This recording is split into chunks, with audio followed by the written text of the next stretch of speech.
তোমার দোকানের নাম কি গো? আমার কাবাব।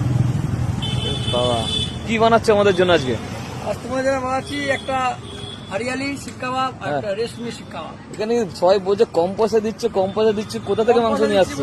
হরিয়ালি আসছে 60 টাকায় 5 পিস, হ্যাঁ। রেশমি আসছে 70 টাকায় 6 পিস। এটা কি করে দিচ্ছে এটা? তুমি কি এটা বলো মানে ভাগাড়ে মাংস নাকি?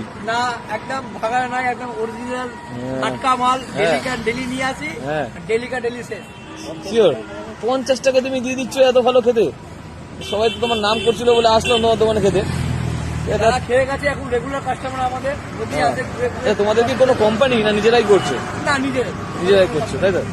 ঠিক আছে, 3 জন মিলে একসাথে করছি। ও সেই জন্য তোমরা কম পয়সা দিতে পারছো, তাই তো? একদম, একদম। তো আমরা তাহলে খেয়ে দেখবো কিরকম হয়। হ্যাঁ, অবশ্যই। ঠিক আছে, চলো।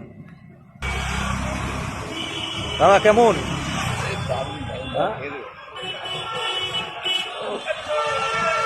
কেমন লাগছে? হ্যাঁ, এটা তো রেস্টুরেন্টে গেলে তো 150 টাকা 200 টাকা প্লেট নেয় বড় বড় রেস্টুরেন্টে গেলে।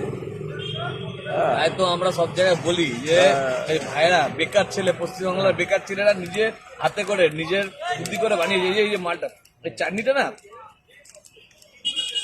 এই দাঁড়া।